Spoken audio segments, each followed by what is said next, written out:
Guys, welcome back sa ating channel at andito guys tayo kay Realme Kiosk SM City Lipa para magbigay sa inyo ng latest update. Guys, andito yung kanilang mga ang dami natin pwedeng pagpilian dito kay Realme SM City Lipa. Kasi guys, andito yung kanilang bagong release. Andito yung kanilang Realme 14 Pro Plus 5G. Syempre guys, andito rin yung kanilang mga 13 Pro 5G. Yan, sa mga naghahanap po ng 13 Pro 5G series.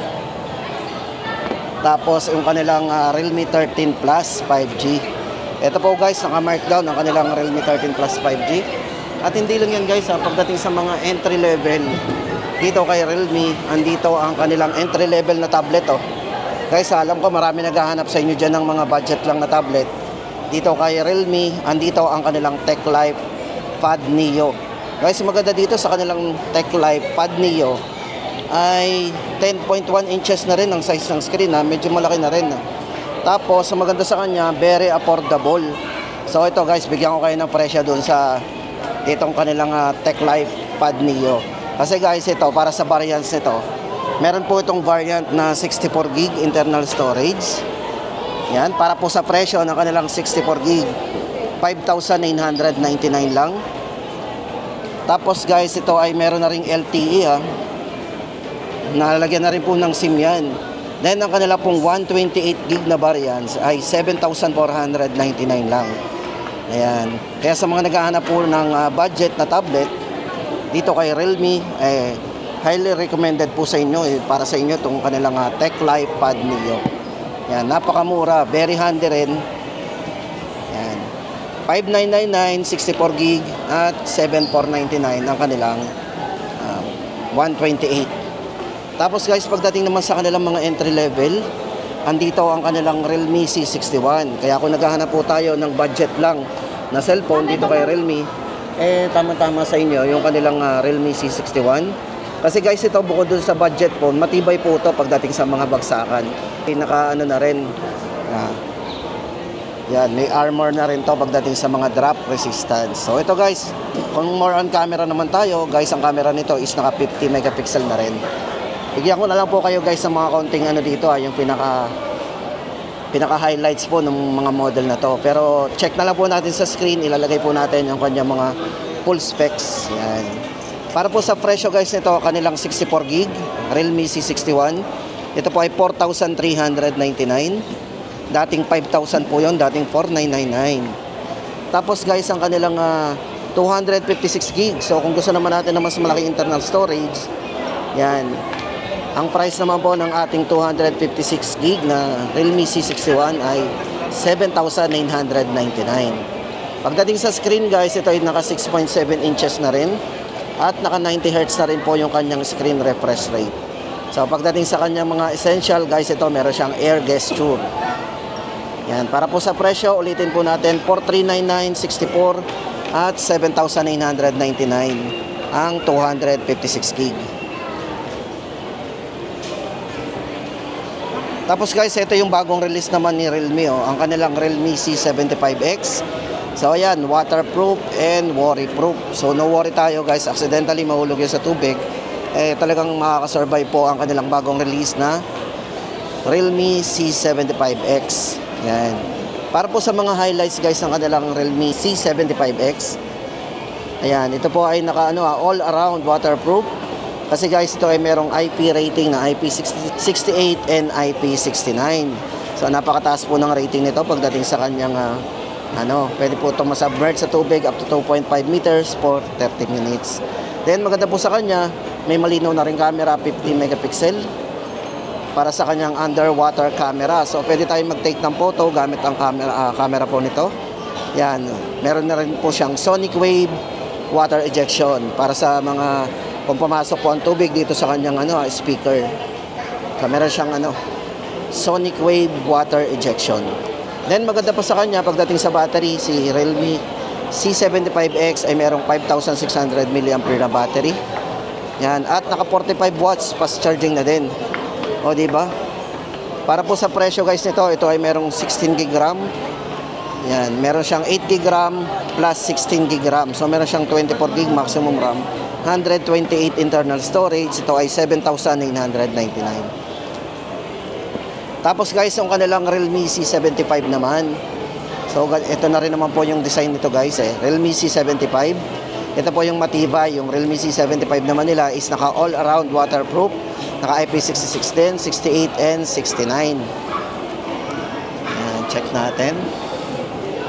Ito pa yung C75X Ayan. Pero ito naman yung C75. So halos same pala yung design nito. Ito pa yung C75. Ito naman yung C75X. Yan. Ito guys, tuloy na natin ang C75. Ito guys, sa battery, napakataas ng battery nito. Meron siyang 6,000 mAh massive battery. At ang maganda sa kanya, meron siyang 4-year long-lasting durability. Para po sa RAM nito, ito ay merong massive RAM na 24GB RAM, 256GB internal storage. Yan. Para sa presyo guys, ng kanilang C75, 10,999. Tapos ito naman guys, baka naghahanap pa po kayo kay Realme ng kanilang Realme 12. Ito guys, pagdating sa processor, ginamit po dito is Snapdragon 685 chipset. Pagdating sa charging, 67 watts charge po yan. Napakabilis po nito mag-charge with 5,000 mAh battery. At naka 120Hz na rin po yung kanyang screen refresh rate. At kung camera naman, si Realme 12 po ay ginamitan ng Sony 50 megapixel po with optical image stabilization. O, di ba? Sony LYT600 ang ginamit po sa kanyang sensor. Yan. Para po sa kanyang variant, ito po ay naka 16GB RAM, 256GB. Ang price po nito ay 13,999. Kulay po nito, ito po yung Pioneer Green. Ang isang kulay po nito is Skylight Blue. Yan. 13,999.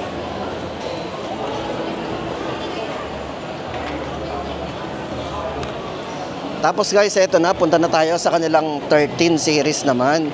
Para sa kanilang Realme 13 5G. Siyempre guys, kung 5G ang hanap natin, check muna natin ang design ng kanilang Realme 13 5G. Yan po yung malapitang design yan.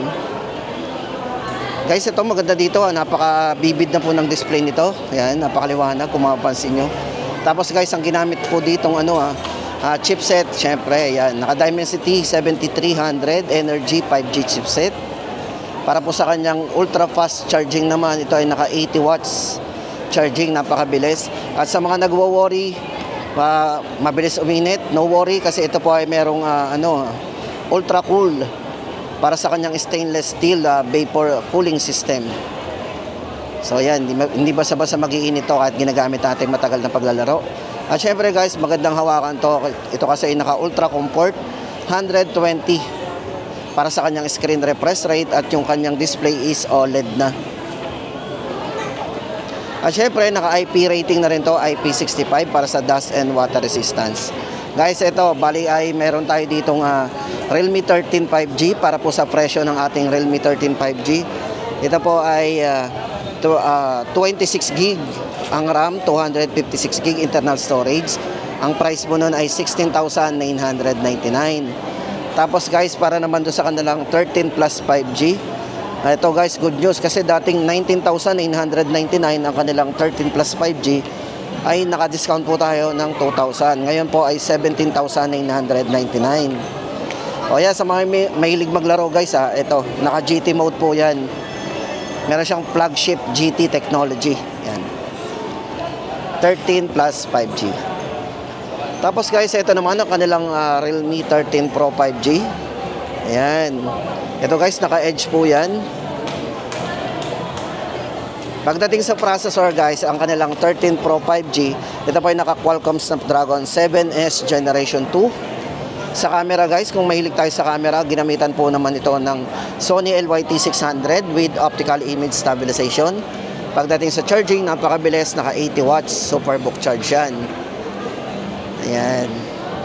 At syempre guys, ang design po na ito, yung Monet inspired design. Check nyo po yung design yan.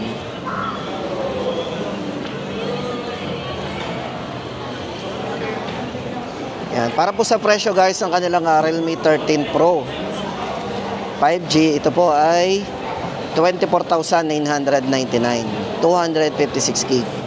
Ang kulay po nito, purple and emerald green. Tapos guys, ito naman ang kanilang 13 Pro Plus 5G.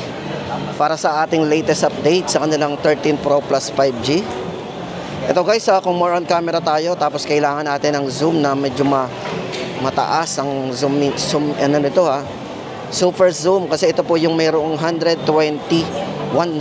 times super zoom camera.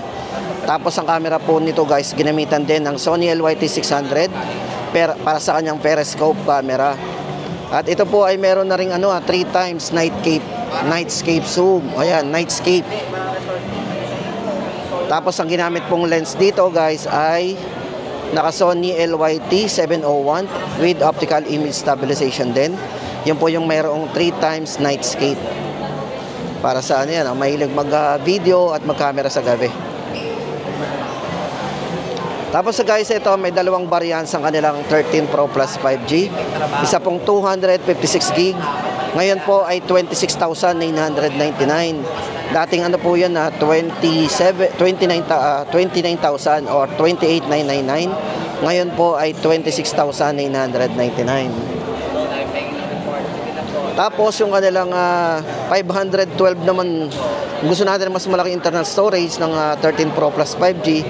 Dating 31,999, ngayon po ay 29,999. So naka-discount po tayo ng 2,000. So ayun guys, samantalahin natin ang kanilang discounted price kasi until po yan April 30. Yan, hanggang April 30, 2025 po yan. Tapos guys, syempre andito naman yung kanilang Realme 14 series 5G.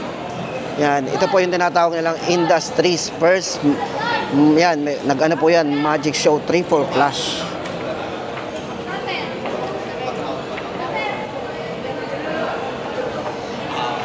Ito guys, hawak natin ang kanilang Realme 14 Pro Plus 5G. Yan, ito po pagdating sa kanyang camera. Yan guys ito po yung merong triple Sony camera.